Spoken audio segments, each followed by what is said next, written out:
Hi, everybody. With Tyler Gladman, he's a mortgage specialist in the Halton region. I'm Randy, I'm a real estate specialist in the same area. We wanted to talk a little bit more in depth about the most recent Bank of Canada interest rate changes, who that affects, and what that looks like for mortgage renewals or sellers and buyers. So, Tyler, appreciate you being here. Can you give us a little insight as to what's been happening and why? So the biggest change recently, Randy, is on top of a few cuts the Bank of Canada has already made this year. They just made their biggest cut so far at 0.5%. So the overnight rate that the Bank of Canada works with and what they're talking about with these changes has gone from 4.25% to 3.75%. That effect is now going to change the bank prime rates that the major banks in Canada have for all their variable terms and offers. Okay, so we've been seeing small quarter point incremental reductions, and that's because they're managing the interest rates against the inflation rate. And September's inflation rate came well below expectations. I think it was 1.6%, which is well under the 2 to 2.5% guidance. So now we get a drop of half a point. What does that tell you about the Canadian economy right now? So from what we've heard from our economists, representatives and partners and things like that, is that really what this is indicating is just that all these things are going in the right direction.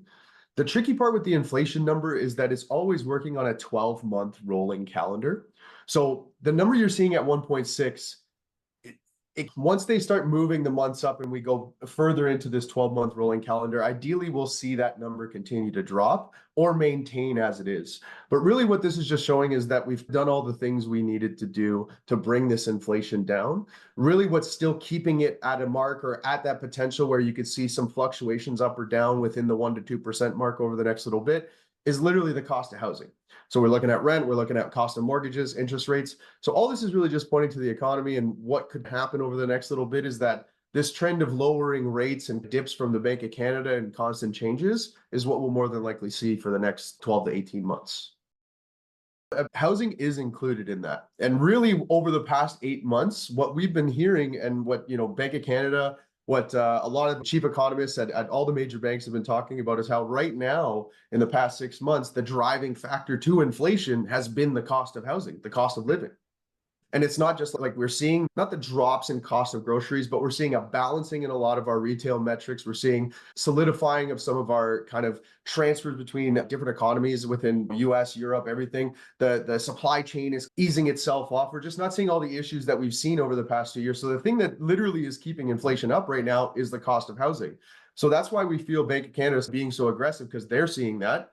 And this 12-month review of this rolling calendar of what inflation looks like, their hope is that by this time next year, we see this inflation number get to either an all-time low or a completely steady amount that's within the range that they want to have. We'll see the direct effect of the June, the July, the September, these cuts basically come into realization on these numbers of what is inflation today.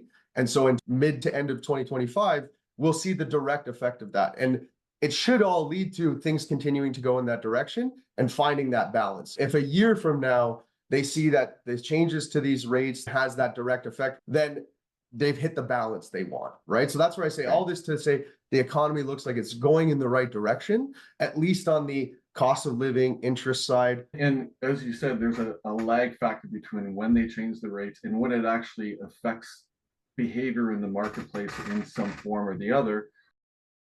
The other thing is they are seeing a more robust economy than what they originally forecasted. So that's a good sign as well. The US is going to grow by 3% GDP. We're going to be something slightly less than that. So those are all good signs for the economy. So that means there's no imminent job losses from a depressed economy coming up, which would be the worst case scenario. What are people doing right now, most immediately, when they know their mortgages are coming up, based on what they're hearing? So the thing that I'm finding is that it's really coming down to comfort. We're in this place right now where there's huge gaps. To give a little bit of perspective of where rates are, like the Bank of Canada is making these changes. The news is all about what's happening in the past 6 months and the lowering of rates. The tricky part is that, again, as we talked about, that variable rate, that Bank of Canada overnight rate, all of those are only about the variable terms, which is the Bank of Canada and the bank prime rates. Those are the only things that are getting affected right now and in the news. With these fixed rates, today we've already seen fixed rates in November 2023 were over 6.5%. Now what you're looking at is fixed rates that are closer to the low 4%. So we've already seen these fixed rates already taken into account and aggressively been adjusted based on what they're based on, which is the Canadian bond market and the yields of these bonds over 1, 2, 3, 4, 5, 7 year, 7, 10 year periods of time. When you're picking your renewal, it's not like saying the 1 year term or the variable term for 5 years, or this is the best rate. What we're really finding is people have to look at what they're comfortable with. A fixed rate now is going to hedge your bet. I always like to relate the mortgage discussion just like an investment. If you're going to take hundreds of thousands of dollars and put it in an investment or a strategic plan for 1, 2, 3, 4, 5 years, you're going to want to know, what am I going to get? What are the potentials? What are the risks? How much risk am I willing to take, and how much loss am I potentially willing to take? Do I want to take any of those things into consideration? So with the variable and fixed term, it's the same conversation. With the variable, you could take that rate, but you'll see a spread. You'll see a big gap between where you're at today with a variable with this 0.5% cut versus a fixed rate that you could potentially take right now and hedge your bet. So really what I'm noticing with clients is you've got to look at what you're comfortable with. That's how you're assessing your next mortgage conversation. It's not about, I want to pick the variable because it's going to save me the most interest. Any of these terms are a gamble as to which one is going to save you the most. If anyone tells you in 2 or 3 years, this is the term that's going to do it, they don't have a crystal ball. It doesn't work that way. You really want to have a discussion with a mortgage advisor, a financial advisor, someone to give you that, okay, this is what you're comfortable with. This is how much money. Compare the terms, see what the actual what ifs are. There's all these ways and tools and calculators that any advisor will have to be able to give you some sort of projection or idea of what the numbers could be. So that's why I say right now, I think the biggest thing to factor in is what's your comfort level. So what I just heard, Tyler, is the variable rate benchmark that drives the variable rate is an overnight Bank of Canada rate driven by the governor. That's separate from the fixed rate, which is tied to the bond market. We won't even get into that because that's way above my head. But basically, they're two very different things. And what you've said is that a lot of the bond market has suggested that the rates have come down on the fixed rate mortgages already, right? The variable rates were hanging in the wind, and that's what we hear in the news all the time with the Bank of Canada and if some people conflate the two together and think, Exactly. oh, interest rates, I'm going to wait for them to change. You could go out right now and get a really smart fixed rate mortgage at whatever terms and conditions make sense for you and be very comfortable for the next 2, 3, 5 years versus somebody else who's gambling on the variable rates. And I guess 6, 8 months ago, the deal was get into a fixed rate because they've come down, but go in a shorter term so that if you're anticipating that the rates are going to come down in 2, 3 years, then you can take advantage of that. You need to talk to your mortgage specialist. But I think this is all about the PR and the news and the psychology, because what we've seen in terms of sellers and buyers right now is an oversupply of people who want to sell. So an imbalance in inventory. It shifted from the pandemic, which was a total seller's market, to a strong buyer's market where they have choice, they have selection, they can put conditions in. There's just not as many or as large a pool of buyers out there because a lot are sitting on the sidelines. Now, in 2024, in most cases, we haven't seen a reduction in the average sale price. We've seen average sale prices pretty well maintained, if not slightly above, depending upon where you're talking about and what property, because that changes the outlook. But we've just seen a lot less sales. The amount of sales are down. So those are the folks that really need to buy and sell, and that's what they do. The other ones are on the sidelines. So when the rates come down further, consumer sentiment gets buoyant and they feel better about their purchase. Then I think we're going to see a flurry of activity in early 2025. Yeah, big time. I think that's really what we're just seeing right now is with the Bank of Canada, they're catching up to where these rates on the fixed end and these outlooks that we've had over the past 9 months, they're just catching up now to where those things have already adjusted to. Really what we'll see over the next year is these variable rates continuing to steadily come down from where fixed rates are today over the next year, probably slow and steady. I don't know really where the bottom will be or where they hit and when they'll hit it. But realistically, we're going to see everything catch up to itself over the next year. And I think that just bodes well for everybody who's, whether they're looking to sell, looking to buy and sell, invest. I think all across the board, just giving everybody the confidence that they can get back out there. And that's where I say it really just comes down to the discussions. Over the past year, it's been tough because everyone's trying to hold on to these higher values of a time when they maybe were thinking of selling their house but didn't take advantage. Yeah. So we're seeing this slowdown in that. But on our end, in the mortgage side and what the rates are doing, it's really just giving people perspective. When they actually talk to us and say, I'm in 3%, they're not renewing into 6% anymore. They're looking at 4.5. Over time, it could get into the high threes, the mid threes. Timing is obviously the factor in that, but what we're just seeing is people realizing the cost is going up. It's definitely not going to be you're saving money all of a sudden in most of these situations with renewing your mortgage.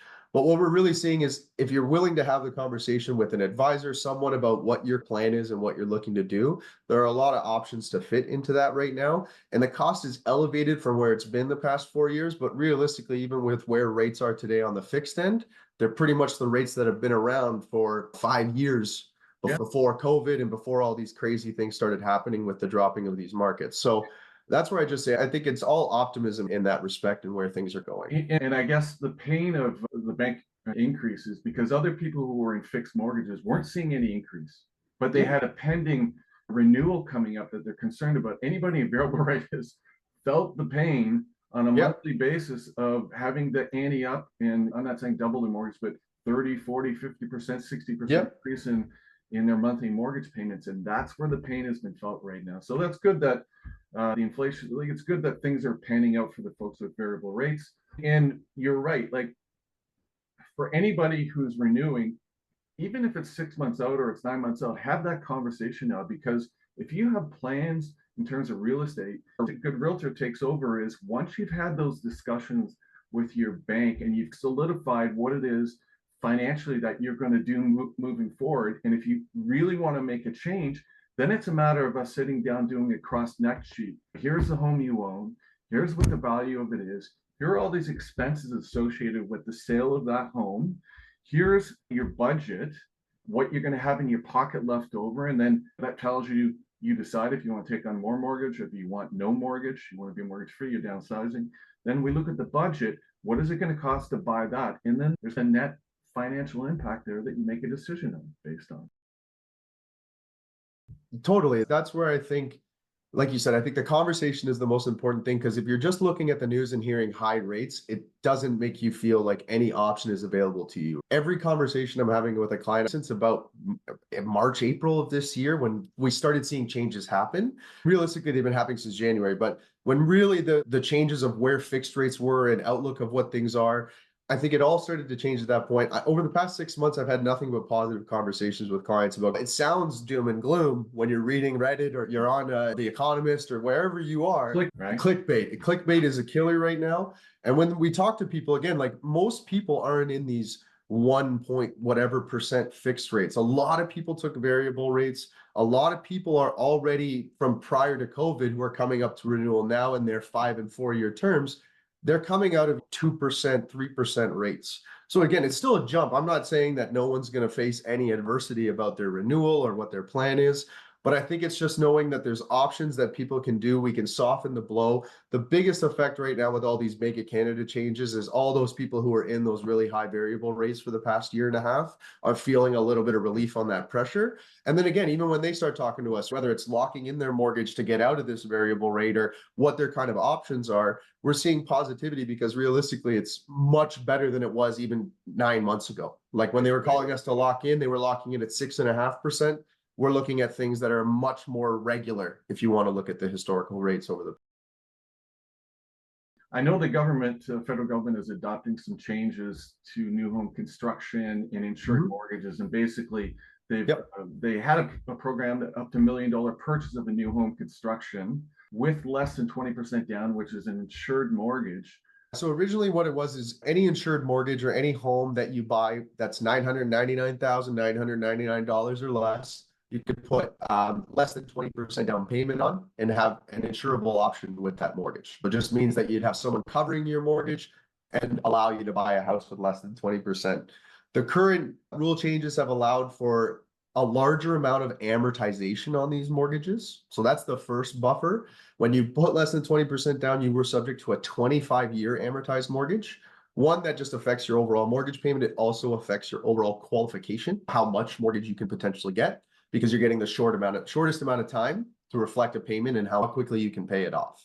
Right. With these rule changes for new constructions, they expanded that amortization to 30 years. So if you're buying a new construction home, you get a little bit of extra room to try to qualify for a bit more on the mortgage. What they're coming out with in December 15th of this year is that all mortgage purchases or all new home purchases will have two rule changes. You can put less than 20% down up to $1.5 million. So you can buy a house up to 1.5 million. The calculation is not 5%. It's not the minimum down payment. It works out to a little bit different. It's closer to about 8.5% minimum down payment. But realistically, what that's going to do is just allow you to buy a higher house price and still put lesser money down. And with that, they're also expanding every purchase can have insured up to 1.5 million, a 30-year amortization. So these things will be big buffers for whether it's first-time home buyers, people looking to upgrade but don't have maybe enough equity because of the current market to put 20% or 25% down on a 1 million plus home. So it'll open up a lot of things, I think, for first-time home buyers, upgraders, and things like that with some of these rule changes that are coming into effect. It's a good program to help stimulate, because our housing starts have been weaker this year to date than they were last year. And we're supposed to have how many thousands, tens of thousands of units flood into the marketplace to meet the supply demand imbalance, right? 100%. So that's a good thing. But yeah, it scares like when I take a $1.5 million property with less than 20% down, that's it's $1.3 million mortgage, right? Yeah, I think the most positive change is definitely the amortization stretch. It's just keeping so that first-time home buyers aren't more limited. What's basically been happening is they've been the most limited. If you don't have 20% down, you're already at a disadvantage compared to the rest of the buyers in the market. Yeah. Even someone who's making as much money as you, same exact scenario, if they've got that 20% and you've got 10%, they're going to qualify for more, they're going to get more, everything's going to be more for them. Yeah. Now with these rule changes, there's still a little bit of a gap because you've got insurance on your mortgage, you've got a little extra qualification involved, but that 30-year amortization is really going to help first-time home buyers. Like I've got a client right now I'm dealing with that's qualified for $510,000. We've already looked at the numbers. Like once that 30-year amortization comes in, he gets a 10% bump on what he can qualify for. Okay. So it's a big jump. It's going to be a big influence to getting these young people back into the market. And so that's where I think that's a super positive change. I think the caveat to that 1.5 million, the thing that everyone has to remember is you pay to buy these houses and these mortgages and have them insured when you put less than 20% down. Okay. So if you buy a house for 1.5 million and put 8.5% down, you're borrowing 1.4 million. You've got to pay insurance on top of that and interest on top of it. Yeah. So I'm curious to see how that will affect things. I'm can't wait to do my first $1.5 million purchase with 4% insurance on $1.4 million. But that's where I just say, like, the cost that's associated with that, I don't know how much influence that change will have, but I think the 30-year amortization is going to be a huge thing, whether it's new constructions, whether it's people buying resales, and like I said, even upgraders, people who want to upgrade, like knowing that you can keep your amortization things the same, take on a larger mortgage and put less than 20% down. I think a lot of these things will open up some more niche buyers that have been affected, like the first-time home buyers, young buyers, and people who have been maybe affected by the value changes over the past 5 years with a home they recently bought. Now, the last thing, I appreciate that, Tyler. The last thing is the stress test. Yes. That has been implemented. Now, if you decided, if you're with one financial institution with your mortgage and you want to switch over to another one, you would have to go back through that stress test. And you may not actually qualify depending upon your circumstances. What's changed in that area? Yeah, that's a big one. That's a great one, I feel, for the people who are coming up to these renewals. It's going to give them a lot more bargaining power. They're not going to feel like they have to stay with their current institution. They're going to be able to basically move and change their mortgage a lot more easily. The caveat I like to put with that is this rule change will alleviate the pressure of having to re-qualify for a mortgage in a harder market. But the trouble with that is you can't really do anything different with your mortgage. So this is a little bit of a niche change where when you transfer a mortgage, if let's say you owe $500,000 on your maturity date and you've got a 25-year amortized mortgage that started at 30 years and started at a higher amount than $500,000, when you go to transfer this mortgage under this new program, the new bank that you're going to qualify with has to keep your mortgage exactly the same. almost as if you're renewing your mortgage, but with a new bank. So you're not refinancing, you're not taking extra money out, you're not restructuring or restretching your amortization to a longer period to maybe alleviate the blow of this rate. You're not changing anything on your current mortgage. So I put that as a caveat to this new program change, because realistically what's happening is when you transfer the mortgage, if you're keeping it exactly the same, you will not have a stress test, but you will have to qualify for a little bit of a stressed mortgage compared to someone who's applying for a brand new mortgage and getting 30 years amortization. I think it's a good thing. I think it gives people a lot of bargaining power. If you have no plans to do renovations, to move and upgrade, to buy an investment home, take equity out of your home, or do anything with your current property, and you just want to renew your balance, this is going to be a huge game changer for how you can negotiate and bargain and get the lowest rate for yourself and not feel like you're not going to be able to have options. So let me just understand. If you step out of what you just outlined, are you then stepping into a new stress test? Yeah. So way.